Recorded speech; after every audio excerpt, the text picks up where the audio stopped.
안녕하십니까. 목요일의 남자, 목요일 리포트 김태환 매트입니다. 자, 전일 같은 경우 시장이 너무 급반등을 보여주다 보니까 여러분들이 다 좀 핫색이 좀 돌았다, 이렇게 보여지는데요. 앞서 이재광 이사님께서 시황과 관련해서 너무 자세하게 잘 설명을 해드렸습니다. 일단 중요한 것은 시장 자체가 자그마한 호재 속에서도 박스권을 강하게 상향 돌파할 수 있는 그런 시장이다라는 부분, 이런 부분을 좀 여러분께서 한번 참조를 해보시기 바랍니다. 자, 지난주에는 핀테크 업황에 대해서 말씀을 드리면서 지금 현재 핀테크 업황 가운데서도 보안주들이 상당히 시장의 강세를 보이고 있지만 그와 달리 제가 슈프리마 같은 종목을 말씀을 드리면서 저평가되어 있는 종목, 좀 중장기적으로 관심을 가져야 되는 종목도 이번 주에 좀 강한 흐름을 좀 보였던 것이 눈에 띕니다.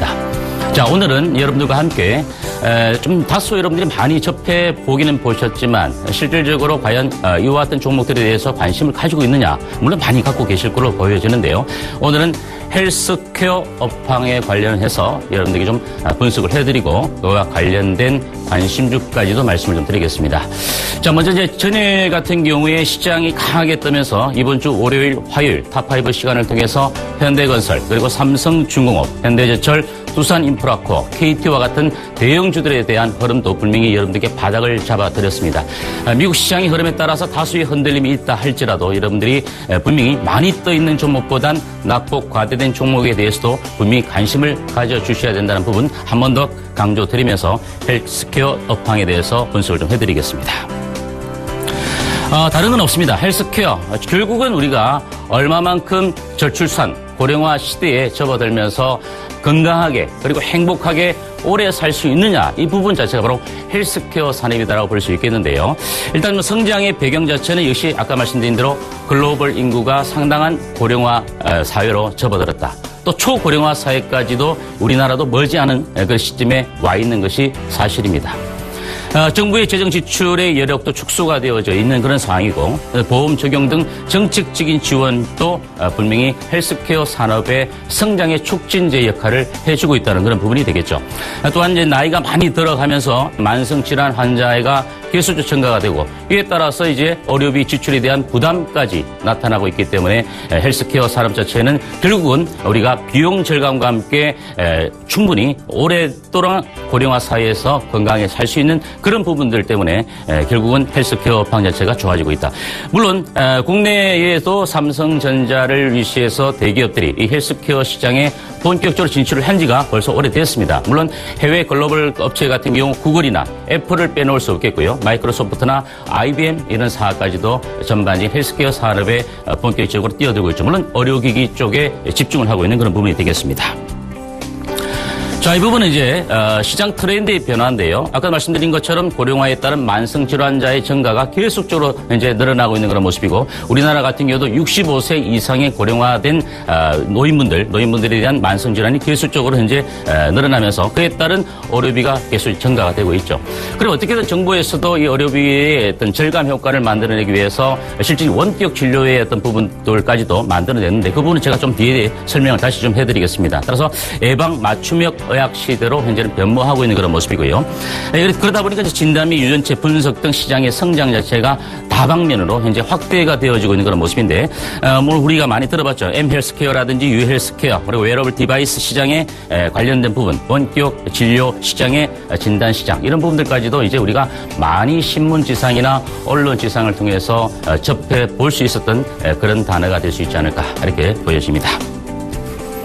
자, 왼쪽에 있는 부분은요, 글로벌 고령화 추이적인 부분인데, 일본 같은 경우는 이미 고령화 자체가 가장 전 세계에서 어뜸으로 진행이 되고 있는 그런 모습이고 한국 같은 경우도 이제 점진적으로 상승 흐름을 보이고 있는 그런 모습입니다. 그래서 2015년도가 이렇다 보니까 향후 2020년도나 2025년, 2030년 정도에는 우리나라도 분명히 고령화 사회에 진입이 되면서 기울기 자체가 조금 더 위로 올라갈 수 있는 그런 모습을 예상해 볼 수 있겠고요.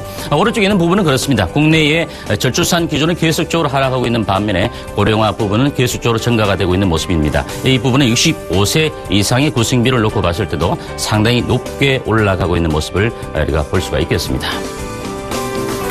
자, 그러면 이제 의료기기 시장과 관련해서 우리가 좀 살펴봐야 되겠는데요.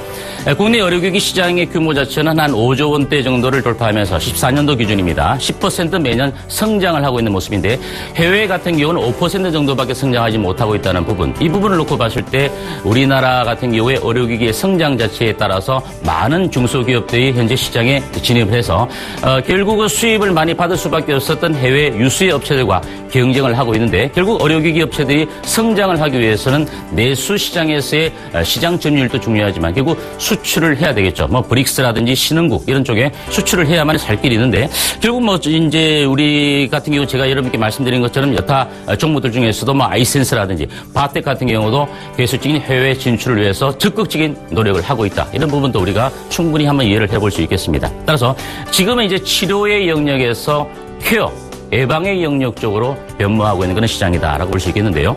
국내 의료기기 수입 비중 같은 경우에 한 58%를 차지하고 있는데 보시는 것과 마찬가지죠. 존슨앤존슨이나 지이나 시멘스라든지 또는 도시바라든지 결국 우리나라 국내 시장에 해외 유수 업체들이 많은 시장을 잠식하고 있는 그런 모습입니다. 이 와중에 최근 국내 같은 경우에도 아이센스나 바텍 같은 경우도 국내 시장 점유율을 계수적으로 높여가면서 해외 진출까지도 적극적으로 모색하고 있는 부분들. 그렇다 보니까 이 기업들의 성장성, 수익성, 실적 자체가 상당히 좋아지고 주가의 흐름도 충분하게 올라가고 있는 모습이고 시장의 반응을 그대로 불러일으키고 있는 그런 모습들을 우리가 볼 수 있겠습니다. 물론 중국 같은 경우는 우리가 빼놓을 수가 없습니다. 중국 시장 같은 경우는 뭐 전기차 시장도 마찬가지고요. 모든 영역에서 중국 시장을 빼놓을 수가 없는데 일단 전 세계적으로 봤을 때 한 4위권 정도의 의료기기 시장이 되는데요. 시장 규모는 한 187억 달러 정도로 예상이 되고 있습니다. 향후에는 19년 정도 이상이 되면 거의 뭐 배 이상 가까운 350억 달러 정도까지 성장할 수 있으니까 중국 시장을 결국은 우리가 빼놓고는 볼 수 없는 그런 모습이다. 이렇게 말씀을 드리겠습니다. 자, 왼쪽에 있는 부분은 약간 여러분이 참조를 좀 하시게끔 말씀을 드리기 위해서 좀 도표를 가져왔는데요. 왼쪽에 있는 것은 이제 글로벌 의료기기 시장의 전망 자체가 북미 시장을 중심으로 아시아, 서유럽, 그리고 뭐 중앙, 동유럽, 중동, 아프리카 쪽인데 역시 북미와 남미 시장을 빼놓을 수는 없는 것이고 그리고 그 다음이 바로 아시아 시장이 상당히 성장을 계속하고 있다는 그런 부분이고요. 오른쪽에 있는 것이 중국 의료기기 시장 자체도 매년 보시면 꾸준하게 증가를 하고 있는 모습이고 전 세계적인 그 규모 자체는 중국 시장의 규모 자체도 꾸준하게 현재 기울기 자체가 가파르게 성장하고 있는 그런 모습입니다. 물론 중국 같은 경우도 보험을 강제적으로 적용을 해서 어떻게든 국민들의 의료비의 절감과 그리고 효율적인 진료 체계를 받기 위해서 많이 노력을 하고 있다는 부분들도 지금 우리가 뉴스 시상을 통해서 볼 수가 있는 부분들이 되겠죠. 자, 그러면 이제 국내 업체 현황을 좀 보겠는데요. 글로벌 기업의 시장 선점 자체가 높아서 진입 장벽이 높기 때문에 국내 업체들이 실질적으로 경쟁을 해서 맞닥뜨려서 이겨내기가 상당히 어려웠지만 그 격차를 조금씩 좁혀가고 있다는 그런 부분인데요. 국내 업체는 이제 한정된 의료기기 품목을 특화해서 나아갈 수밖에 없는 그런 모습이고 물론 수술이나 여러 가지 어떤 진단적인 고사양화된 의료기기 시장 자체는 아직까지도 선진국들 유수의 기업들과는 우리가 좀 신재 기술적인 차이가 많이 좀 나고 있다. 따라서 우리나라 같은 경우는 이제 진단 계측기 분야의 뭐 초음파 진단기라든지 안강압 의료기라든지 혈당 측정기, 그죠? 체지방 측정기 같은 이런 부분들 쪽으로 우리가 집중을 하고 있는 것이고요. 또 의료용품 치료 재료 쪽에서는 안경 렌즈나 뭐 저압지속 흡입기라든지 디지털 엑스레이 장비 같은 경우, 그래서 혈당 측정기 같은 경우가 아이센서 같은 경우가 될 것이고요. 그리고 디지털 엑스레이 장비 같은 경우 역시 여러분께 일전에 소개해드렸던 바텍 같은 종목이 될 겁니다. 또한 저압지속 흡입기 같은 경우도 세운 메디칼 같은 종목도 역시 이에 해당이 된다. 이렇게 보시면 될 것 같습니다. 이분은 이제 국내 및 글로벌 기업의 어떤 영역인데요. 역시 이제 가장 많이 이제 국내 주요 기업들의 수출 비중 자체는 역시 영산 진단기기 쪽에 가장 비중이 많고요. 그 다음이 의료용품, 그 위에 이제 체외 진단기기 쪽으로 계속적으로 이제 우리가 이런 쪽의 시장을 조금씩 점진적으로 잠식을 해가야 되는 필요성이 있고요. 글로벌 기업들 같은 경우는 역시 마찬가지입니다. 진단이나 수술, 이와 같은 좀 고사양화된 기술적인 부분을 집중하고 있기 때문에 이 격차를 나중에는 우리가 좀 좁혀 가야 될 그런 필요성이 있다. 이렇게 말씀을 드립니다. 자, 이제 우리가 원격 의료 시장, 원격 의료 시장 많이 얘기를 들었습니다. 8월 달 들어서 박근혜 정부가 국무회의를 통해서 원격 의료 시장에 대해서 국무회의를 통과했던 것은 상당한 규제 개혁의 이제 시발점이고 좋은 사례다라고 이렇게 얘기를 했습니다. 그러나 아직까지도 정치적인 이해 집단 간의 어떤 이해 관계가 엇갈리다 보니까 국회에 계류 중인 그런 사안인데요. 아무래도 이제 국회 쪽에서도 여러 가지 내년 총선도 있겠지만 좀 민생 문제라든지 또 국민들이 건강하게 살 수 있는 부분들 같은 경우는 좀 빨리 좀 처리를 해줬으면 하는 개인적인 좀 바람을 갖고 있습니다. 그래서 현재는 우리나라 같은 경우는 의료진 간의 원격 진료만 허용이 되어 있다. 즉 의료진과 환자와의 원격 진료 자체는 아직까지도 법적인 제도에 막혀 있죠. 물론 이 집단도 있습니다. 소병원 같은 경우에 단순히 폐업을 할 수밖에 없다는 이런 부분들까지도 국회의원들이 상당히 부담이 될 수밖에 없는 모습이라서 이런 부분들을 좀 정치적인 관점을 좀 떠나서 그죠? 국민들을 위해서 좀 생각을 좀 해봤으면 하는 부분들이 다시 한번 좀 생각이 드네요. 자, 일단 건강에 대한 사고의 변화 그리고 스마트폰 등 모바일 기기의 고사용화 때문에 실질적으로 헬스케어 산업 가운데 원격 의료 시장 자체가 향후에는 분명히 활성화될 수밖에 없는 모습이고 커다란 미래의 블루오션이 될 수 있는 그런 부분이다. 이렇게 말씀을 드리겠습니다. 자, 따라서 일단 현재 핵심은 그렇습니다. 의료 접근의 용이성, 그리고 만성질환 환자의 상시적인 관리 체계, 그리고 불필요한 사회적 비용의 절감적인 부분에 대해서 원격 의료 진료 시장이 꼭 필요하다는 부분, 이 부분을 다시 한번 좀 강조를 드리겠습니다. 이 왼쪽에 있는 부분은 이제 우리가 흔히 갤럭시 기어 2라고 해서 웨어러블 디바이스에 관련된 부분들이죠. 우리 시계를 차고 다니니까 신체의 이제 뭐 심박 측정이라든지 여러 가지 혈압이라든지 이런 부분들을 체크할 수 있는 부분들이 될 것 같고요. 그래서 오른쪽에는 원격 의료 시장의 전망 자체인데 기울기 자체가 물론 15년도까지도 기울기가 그렇게 완만하지는 않지만 그죠? 16, 17, 18 향후 2020년 정도 되면 이 기울기에서는 더 가파르게 올라갈 수밖에 없는 그런 예상치를 우리가 해볼 수 있지 않을까 이렇게 말씀을 드리겠습니다. 자, 이제 종합 포인트입니다. 앞서 다 말씀을 드렸는데요. 일단은 여러분들에게 이 짧은 시간 안에 헬스케어 업황에 대해서 좀 말씀을 드리는 것도 좀 어찌 보면 좀 어폐가 있지만 그래도 여러분들이 간략하게만 좀 정리를 해서 어차피 우리 주시장에서 여러분들은 투자 수익을 거두기 위한 부분들이 제일 크겠죠. 일단 종합 포인트는 인구 고령화, 그리고 기술 발달, 의료 서비스의 어떤 그 욕구 이런 것들이 분출이 되면서 헬스케어 시장의 성장성은 계속적으로 확대되어 갈 수밖에 없는 모습이고 결국 국내의 어떤 업체들은 의료기기 쪽에 실질적인 그 조그만 파일을 계속적으로 파고 들어가면서 원격 진료 기업에 대한 관심도 우리가 충분히 좀 가져봐야 되지 않을까 이렇게 말씀을 드립니다. 또한 고성장이 예상되는 신흥구 이런 어떤 시장 쪽에서 침투를 좀 많이 해야 되겠죠. 일전에 제가 말씀드린 것처럼 아이센스 같은 경우도 이 중국 시장의 준공을 통해서 성장하고 있는 부분이고 이뿐만 아니라 인도 법인을 설립을 했고 또 남미의 법인을 설립해서 실질적인 그 칠레 법인이죠. 남미 시장을 돌파하겠다 이런 부분도 있고요. 또한 이제 바텍 같은 경우도 북미, 또 남미, 중국 그죠? 여러 가지 이제 브릭스 쪽에도 진출을 하려고 노력하고 있는 부분들도 역시 헬스케어 업황에 관련된 종목들이 상승을 보여줄 수밖에 없었다. 이런 부분들에 대해서 결과론적으로 좀 말씀을 드려야 될 것 같습니다. 자, 그러면 많은 종목들이 있습니다. 이 종목들 가운데 압축을 좀 해드렸던 주요 사유는 실적이 일단 나쁜 종목들, 실적이 좋지 못한 종목들은 헬스케어 업황 가운데 여러 가지 종목들이 있습니다. 많은 종목들이 있지만 그런 종목들 일단 철저하게 배제를 했다라는 부분을 먼저 좀 말씀을 드리겠고요.